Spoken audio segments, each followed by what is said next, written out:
Man, Shinah, how's it going? It's cool. I'm cool. We're cool. Seems Like, don't stressed or worry, something. Becca. I know. Like there was something frantically happening.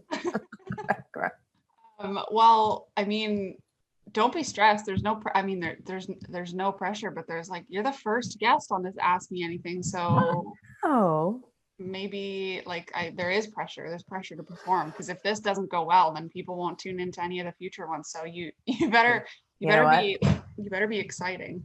I'm going to respond by just starting with the dance, and then that will pressure everyone else to have to do a dance when they get on. Uh, Ah, pressure I back on.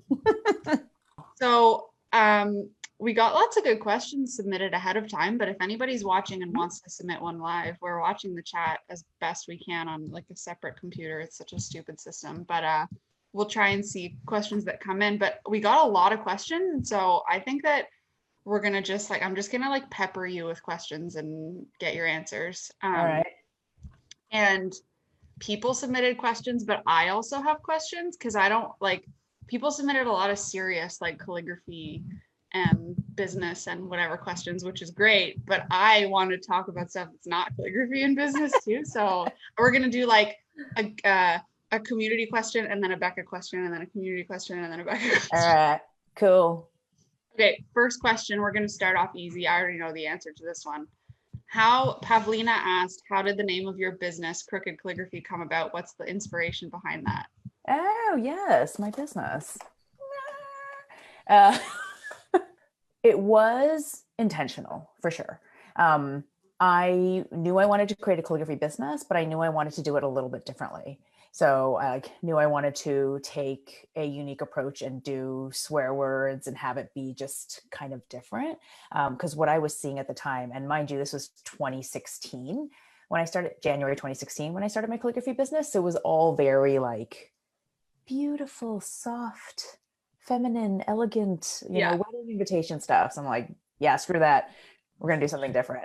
And then I like the alliteration. So That's, I specifically remember Emma from Black Chalk Co. and I were good friends yeah. through Instagram at the time. And I remember having a conversation with her where we were both saying, like, oh my God, wouldn't it be so funny to have a calligraphy account where you write really pretty, but you write swear words? And like, wouldn't that just be such a funny like juxtaposition? And then like 10 minutes later, we see Crooked Calligraphy come up on Instagram. I was like, cool, it's done. Like, I love Yeah. it. And others too. I think there's like the calligraph, Phuck. I'll spell it. Oh, Yeah. I It's don't like a think I've, company that oh, makes products.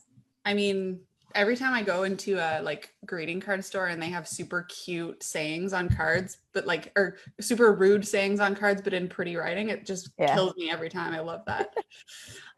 Okay, now it's a me question, unrelated. What is your most used emoji? My most used emoji. I mean, probably the high tech. And can we tell the audience why you're or laughing about praise, this? Because or praise hands, whichever. Beck and I got into like I don't even, this was like 2 years ago, maybe even. Oh, like what do you think that emoji means? And I'm like, clearly high 10. Like, what else? And Beck was like, no, I'm like, no. no, it means praise hands. And she was like, no, Yeah. it's high 10. And I'm like, no, it's praise hands. So then we did some polls on Instagram and I think I won. I think you're right, but I So just stubbornly keep using it as high 10. But I realize sometimes it's like, yeah, I did such a great job. Or I don't know, I say something kind of self-congratulatory and then high like 10 give me yourself. a high 10. I know, but it's like praise handing myself. Not what I mean. Okay, well, for everybody watching, tell us below if you think that that means high 10 or praise hands, because I think it's a clear answer. Okay, the next question is from Lisa. What is the difference between using a straight pointed pen versus an oblique pointed pen when you're doing modern calligraphy? Okay. Most right-handed people, I recommend using an oblique pen because it gets you on that right leaning slant a little bit more easily without having to like contort your arm. It's like kind of hard to demonstrate without having a visual, but if you are left-handed, you already are on naturally a right-leaning slant. So then it can be easier to use a straight pen for left-handed people, but some left-handed people start with a straight pen and go to an oblique pen. Some professional right-handed calligraphers use a straight pen. It kind of, there's no hard and fast rules, but that generally is the idea. I remember when I started in the first workshop that I took, I used a straight pen, and it was like easy to get used to using such a different tool because it was a little more similar to a normal pen being straight, but then I got really used to it. And when I switched to an oblique, it took me a while to like get used to it. And after a while, I liked the oblique a lot better, but it was a weird switch. Like, I feel like I almost wish I had started with oblique right off the bat so that I didn't have to like get used to it twice, you know? Okay. I know Lindsay from the Postman's Knock teaches very intentionally, like start with a straight pen. So you don't have the extra elbow messing you up, and then you get used to the nib, and then you switch to an oblique pen to like get the angle. So everyone has their opinions. Yeah. But yeah, the difference is just that one has the extra little flange on it that pushes you in a certain direction. Okay, this is a me question. What's your favorite item that you bought during the pandemic? Like, did you order anything weird? Did you order anything that you like, you were just like, I feel crappy about this pandemic, I'm going to go shopping and order something weird? Or like, are you a normal person? I mean, I bought a house during the pandemic, like this house that I'm in. So I've just been kind of decorating it. But what came to mind is I bought a face steamer, which I really like. It's just literally just like a steamer that you use for your clothes, except you just missed your face. I have a clothes steamer as well, but somehow what is a face steamer supposed to do? It's cute. It's like a little thing, and it sits there, and then it has a nozzle that you can adjust, and it just kind of like. I just picture you with like your hair blowing in the wind with your. It's not that strong. It's not like a steam blast. It's just, I mean, I don't think it actually does anything. It's supposed to like make your skin better. I don't know about that, but it's kind of like my meditative pause where I'm just breathing in steam. It's nice for my sinuses. Like you put a little essential oil in there. Okay, that's fair. I often just put the diffuser in front of me and just like smell it. So it's the same thing. That might not be good for you. Although I don't know. Okay. Michelle says pointed pen seems very scary when compared to brush pens. Any tips for making that jump?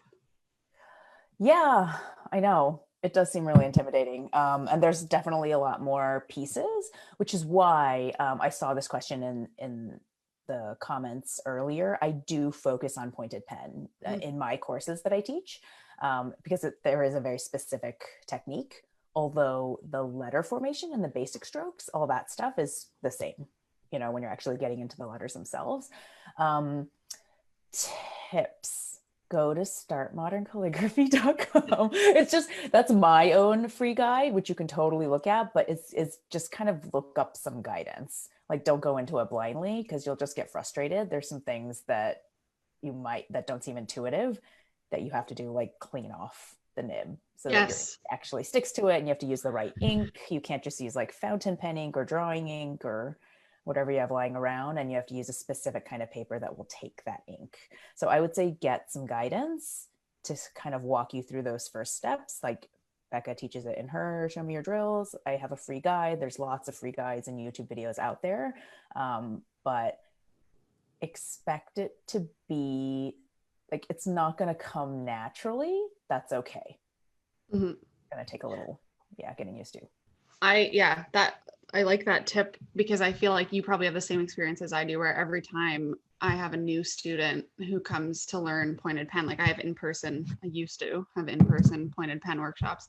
And it's like, there's 2 or 3 steps that you do before you even put your nib in the ink. And people are like, oh my God, that's all I was missing. That's why it wouldn't work. And it's like a tiny little thing, but you wouldn't learn it unless you had somebody tell you, like it doesn't say that on the package, There's even ways to dip. There's even correct ways to dip into ink. So it's kind of each little step has its technicalities. And like you said, there's so much free information out there. It's not like people are hiding it behind like $1 million paywall.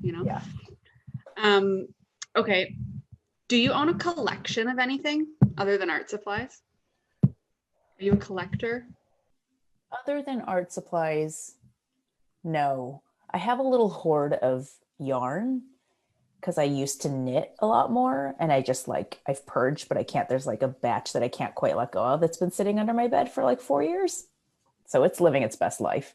I mean, I feel like I define a collection as like you'll go out of your way to find a certain themed Oh. something. Yes, yes, actually owls. I really like Oh, owls. Yeah, I don't know why. okay. Because they're like wise and I think they read books and I like I reading think books.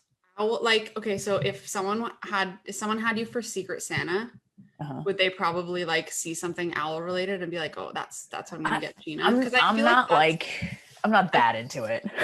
I feel like that's where like collections are fine, but then once you put yourself in a position where you're the person who likes that thing, then Yeah, it just goes like exponential because everyone's like, oh my I God, I see an know. owl, I'm gonna buy it for Sheena. And then you have like Exactly. 8 million owls, and that Yeah. becomes a And I'm problem. like, that owl's not cute. Sorry.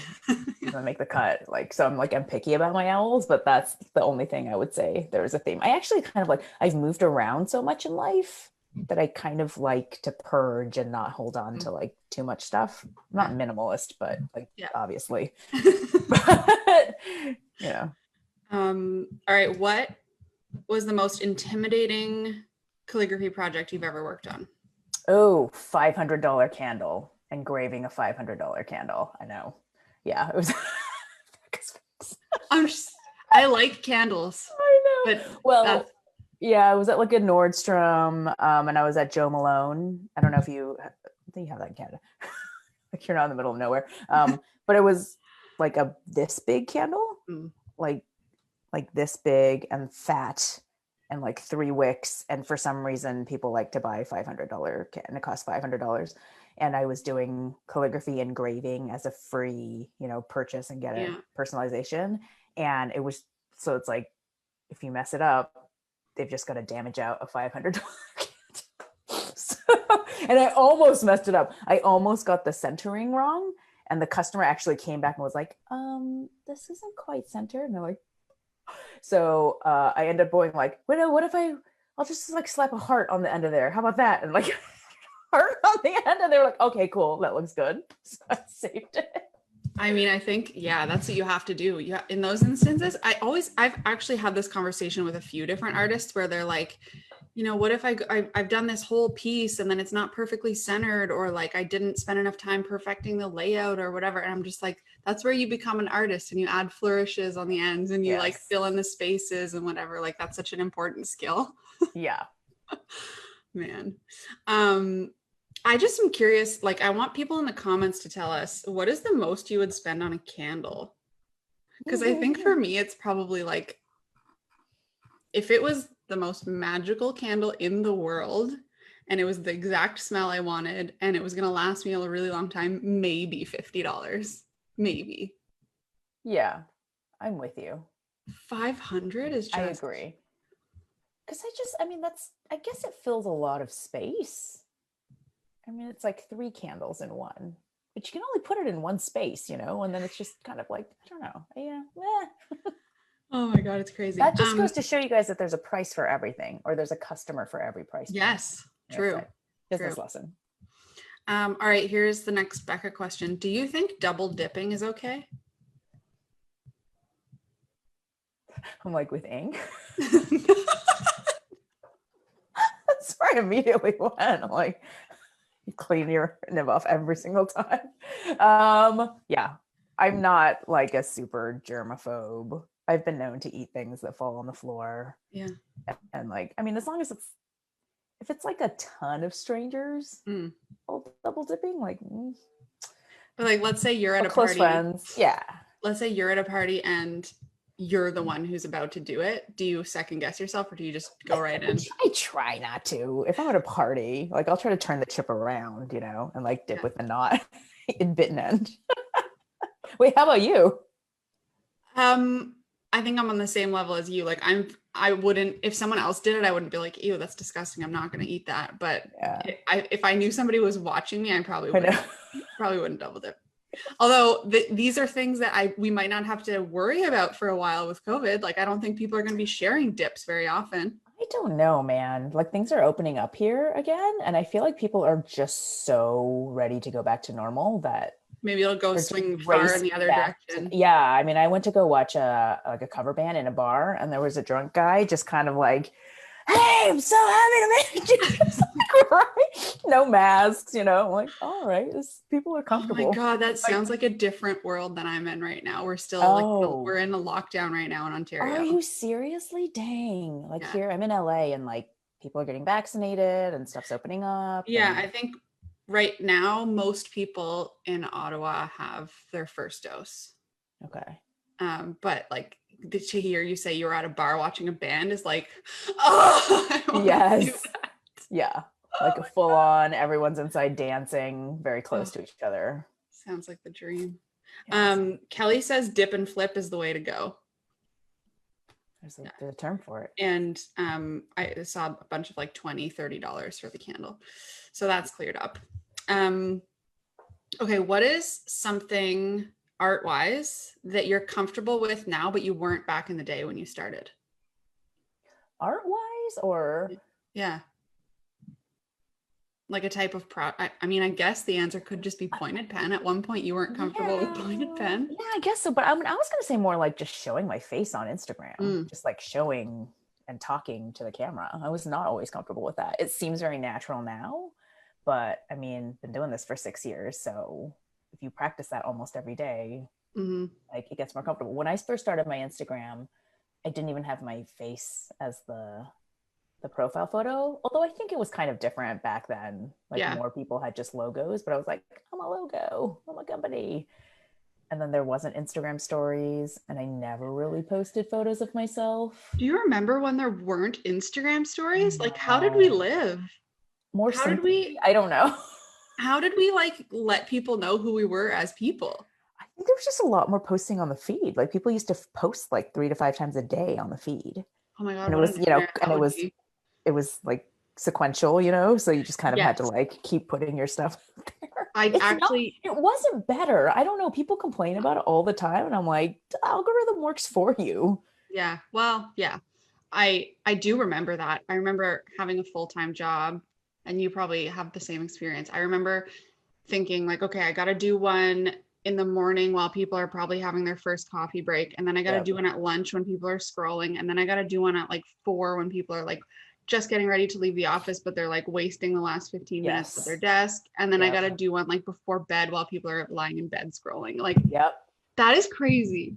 And sometimes even like, oh, if I post like really late at night, then it'll catch the people who are, Yeah. Oh my God, what a nightmare.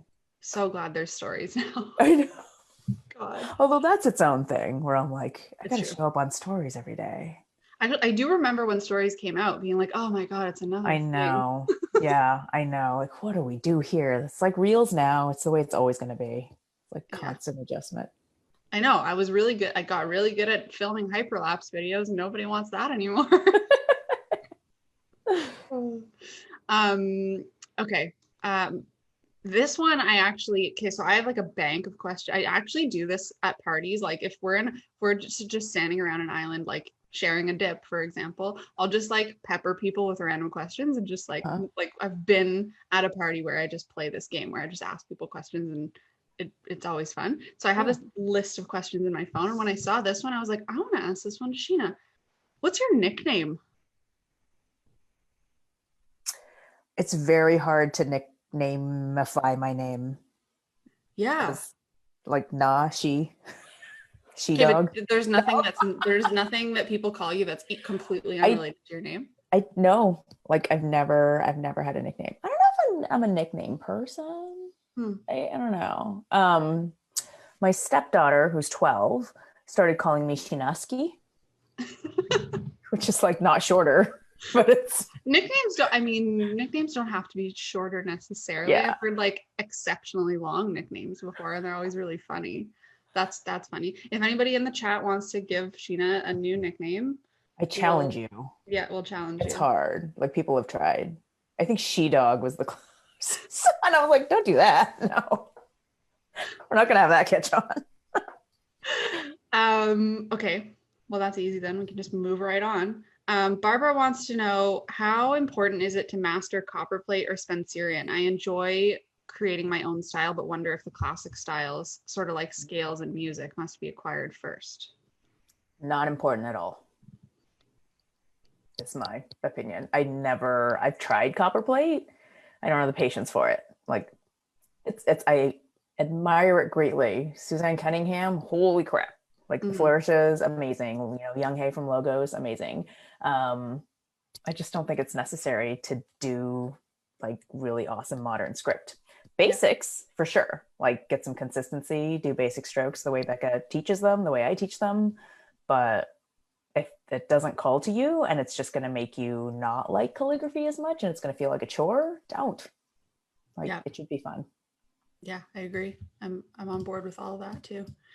I mean, I don't think there would be any harm in learning them. It might make you a little more mindful of your modern calligraphy, but at the same time, if you learn too many rules of more traditional scripts, then it might be hard to break like I've had students who've learned really traditional scripts come in and have a really hard time doing bouncy lettering, for example, because they never want to go past the baseline, you know? Yeah. Same. Like I have an intermediate course and I hear from a lot of people that copperplate based people that they just really have a hard time breaking out. Yeah. Rules in any way.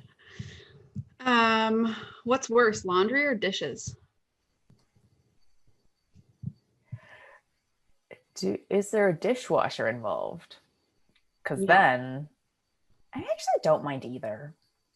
I'm like a pretty neat person. And I kind of used to feel resentful when I would clean up after people until I just own the fact that like, Shinah, you're the one who's choosing to clean up after people. Like, why are you blaming everyone else for your choices?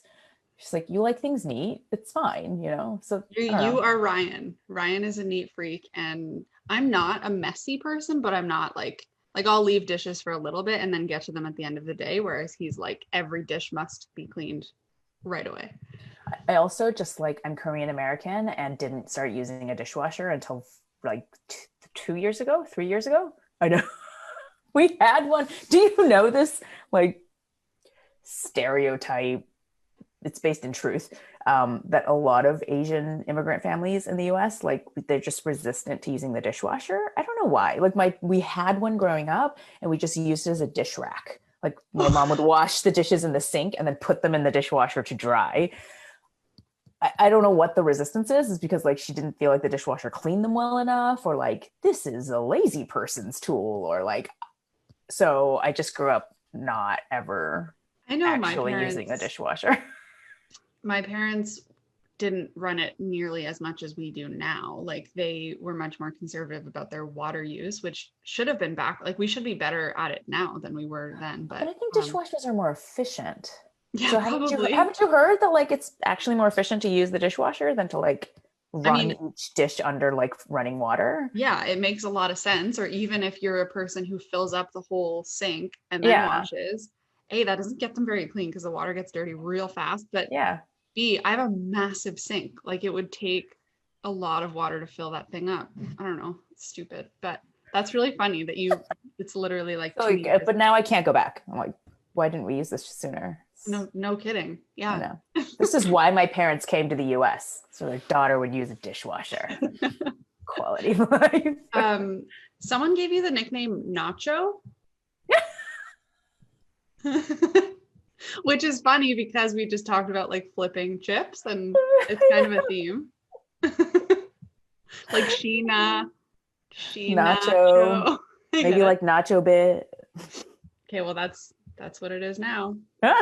I'm nearing the end of like the questions that I've submitted, so I just want to put it to the people watching if anybody has questions they want to ask live, but I have a few more. So this next one is like probably going to take a while to answer and maybe turn into a bit of a conversation, which is fine. But like multiple people ask things along the lines of, what do you wish you had known when you started?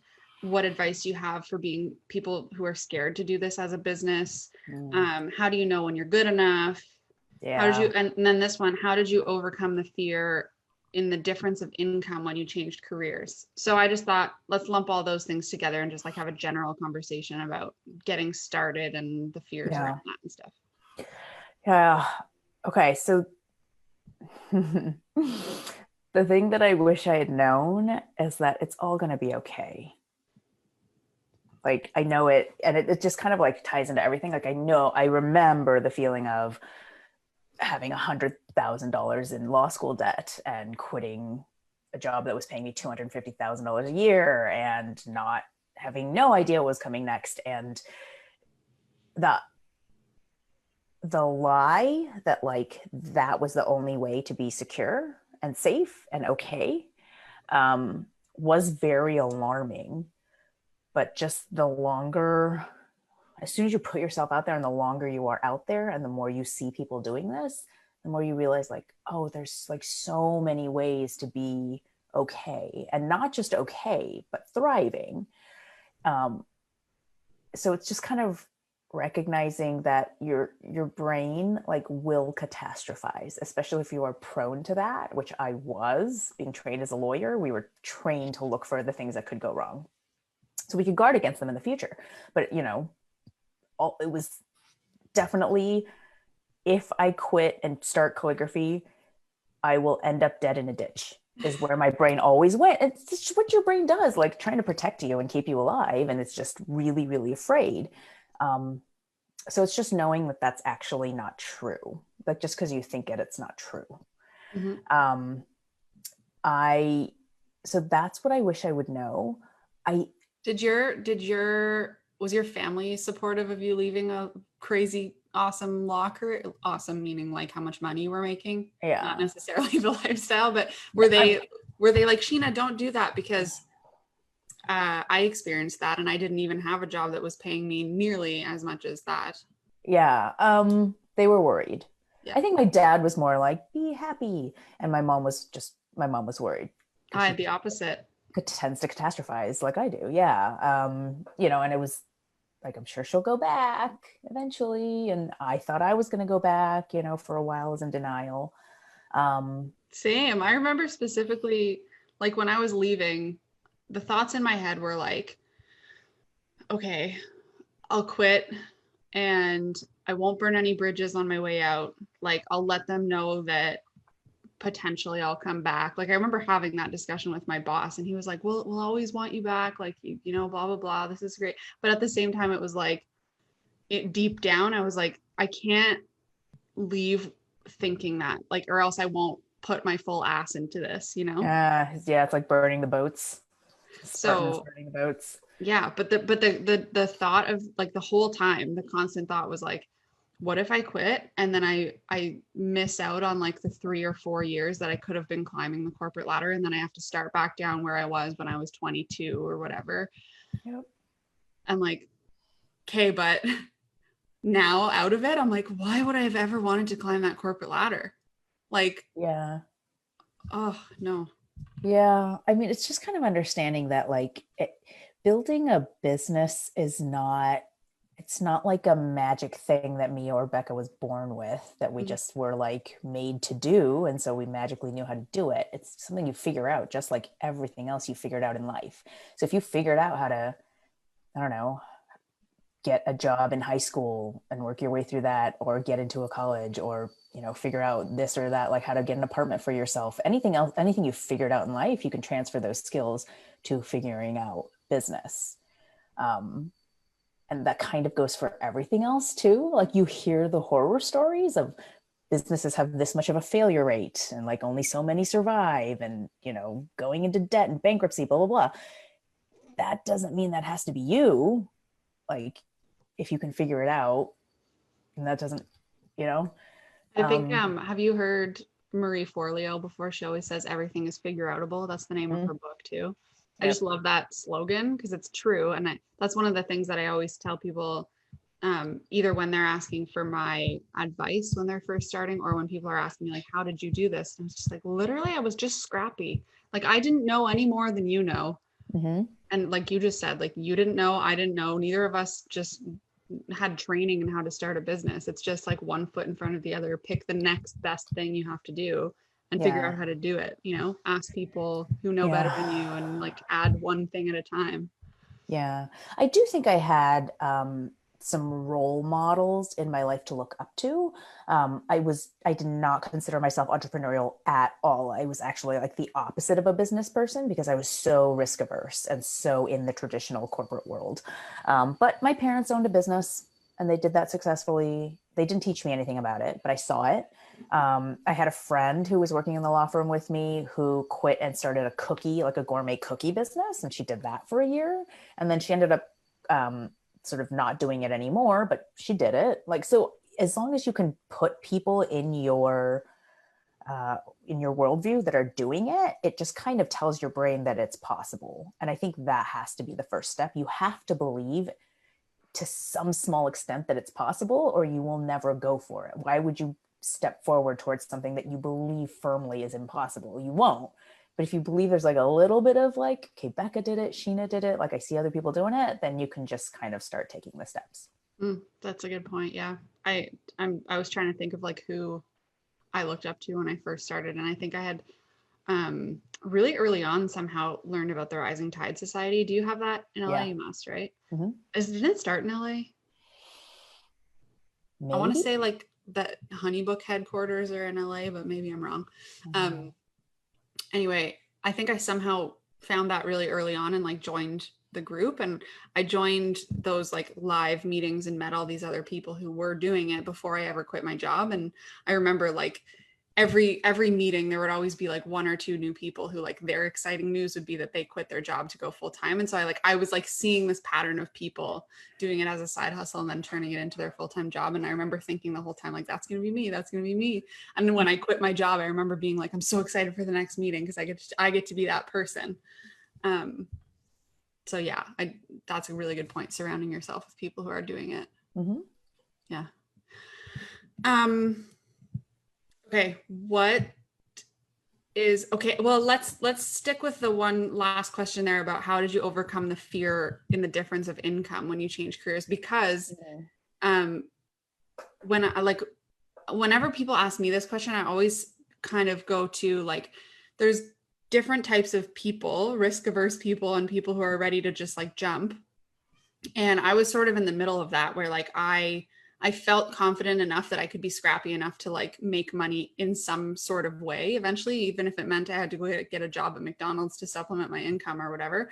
But at the same time, I didn't want to leave my job until I knew that I could pretty much match my salary. But that being said, my salary was very low at the last job I was at. And so now I'm like, well, that doesn't apply to Shinah because it would have taken probably a really long time to build up to $250,000 of calligraphy, right? So it took 5 years. Yeah. Yeah. So how did you feel like when you were leaving? Obviously you weren't trying to leave when you matched your salary. Yeah, I left in a moment of desperation. So that was kind of a different calculus where literally my life had gotten to a point where it was not worth living in that way. If it was going to be that way for the rest of my life, I'm like, why am I even doing this? So I left first without any plan, but I think you're totally right about you have to know yourself and your level of risk averseness and your financial needs, and then what motivates you versus puts you into like scarcity, desperation, frozen mode. So I mean, I quit with no plan in place, but I had saved up like a substantial amount, like $100,000 I had saved up because I had just lived below I'm like not a spendy person. So I just kind of saved up money. That made me feel safe. I also kept doors open. So like I knew I could pretty much go back to my law firm job. I knew other lawyers like that could hire me. And then I think for me, it was really helpful to get very, very clear on what I actually needed to live. So I was living with in a friend's condo. He rented me a room. Like I actually did the math so that it reduces it from like a big scary monster to an actual like, okay, I need like $5,000 a month to live or whatever, like at the bare minimum. And then it just kind of makes it a little more concrete. Like, okay, what can I do to get myself $5,000 a month? How long will my savings last me? So that's how I did the calculus, it's going to be different for each person. You're right. I hear stories of people who like max out their credit cards to buy like a $20,000, business course to get them started. And that's Well, what, some, like you said, some people it's a personality thing. Like some yeah. people need that stress to perform. Mm-hmm. And like they need that fire under their ass to really like get stuff going versus and like if you had a full-time job and you were kind of cushy, it would probably have taken you a lot longer to like get the things done because you're like, I had a hard day at work, I'm gonna go home and lie on the couch versus like Yeah. if you have the need to make that money, you're gonna make it happen no matter what. Yeah. Versus other people, like if they have that much crippling pressure, then they can't get themselves to do anything. It's a fine line. Yeah, it is. And you have to think about that before you make the choices. Because you can ask as many people as you want. You could ask all the Shinahs and Beccas in the world for their advice, but nobody's the same in that. Yeah. Okay, my last question. And again, I'm gonna get some questions from the chat because we should wrap up soon. But my last question is what's the one thing in your business that you absolutely hate doing that you will like always procrastinate on and don't ever want to do? Anything like government entity related. So I just brought on employees. Like I had independent contractors working for me. So now I have actual employees, and like the amount of paperwork and registering and requirements that you have to meet is bananas. But yeah, I just have, I think maybe because of my law background, I just have like too much fear of like government entities. Like they're going to come get me if I do it wrong. Like put me in jail or something. At the end of the day, it's actually not that bad. It is, again, totally figureoutable. And there are resources to help you figure this out. Because like ultimately, all of your governments want you to start a business and make money and pay taxes and hire people. Like they want small businesses to succeed. So there's resources out there. And like the thing that comforts me is that at the end of the day, it kind of comes down to money. If you screw something up, the worst that will happen is you get a fine, unless you're like doing really, really bad stuff. But if you just mess something up, you don't file something, you'll get a fine. It's fixable. It shouldn't paralyze you, but it just, I am of the same opinion. That's the thing I hate the most in my business is just like anything governmenty or like taxes or like I have a bookkeeper and accountant, and they're the people who constantly have me. My email response to them always starts with, "Sorry for the delay." Because I'm always there, and nobody else gets that from me because I'm usually on top of everything else. But that stuff kills me, and I think that I'm the opposite of you, where you're too scared, and I'm like not scared enough. Like I just like I'm like if something's really happening, like they'll find me. See, I feel like that's a better, because I worry about it uselessly. Like, why? What's the point? Because have they come for you? No. Like, it's fine. I've moved a few times, so maybe they're trying to. Okay. Okay, last question, because I've had you on here for quite a while, is from Rebecca, and she said, aside from calligraphy, what are some other things you like to do for fun? Fun is something that I've always struggled with. I gotta be honest. Like I'm a Enneagram 3. I'm not so much into, but like I'm just very achievement oriented and productive oriented. So it's hard for me to do things without kind of like an end goal in mind. So like I created this macrame weaving, but I only did it because I knew it was going to hang on my wall. See it. Like I'm not out there like creating abstract macrame hangings for no reason. But I don't know. I'm kind of I'm getting to a point where I'm actually getting to be more okay with that. The older I get, it's like it's okay.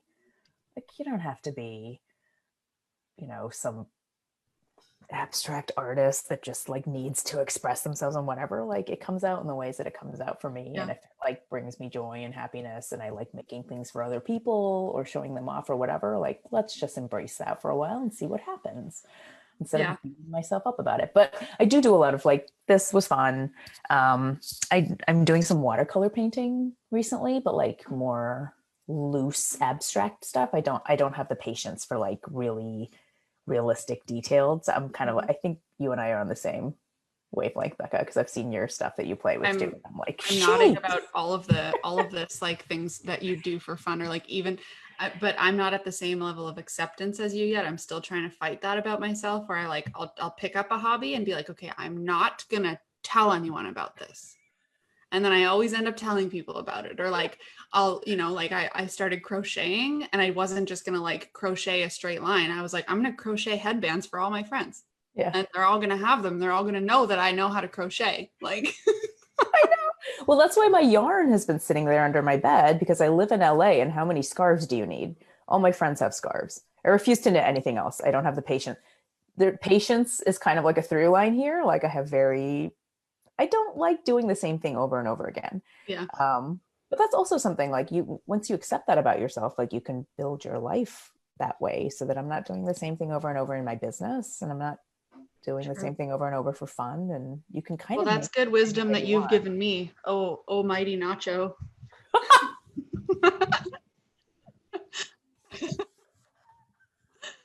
Okay, Shinah, I feel like everybody probably already knows where to find you, but if they don't, can you tell them where to find you?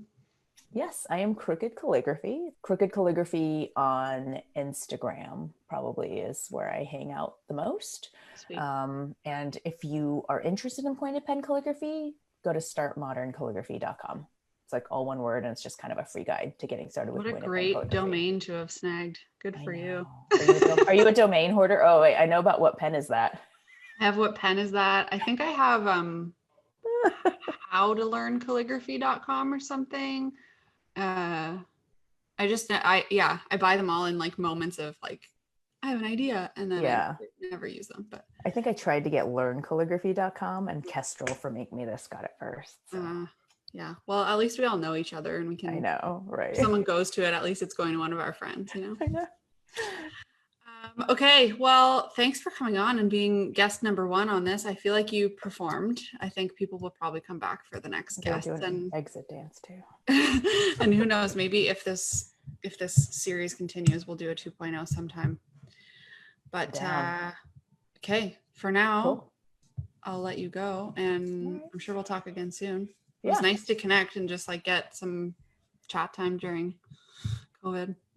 Yeah. I mean, it's not that exciting for you because you get to go to bars, but for me, it's quite exciting right now. I've always wanted to be your friend, Becca, so this is exciting for me too. We will talk. We're friends. We've met in real life. I know. That's true. I want to visit. I want to visit Canada. I've never visited Canada, so just not yet. Wait until this. Yeah, sure. You stay over there for now. I know, with my bars. All right. Okay. Well, thanks, Becca. Thanks everyone watching. Bye. Bye.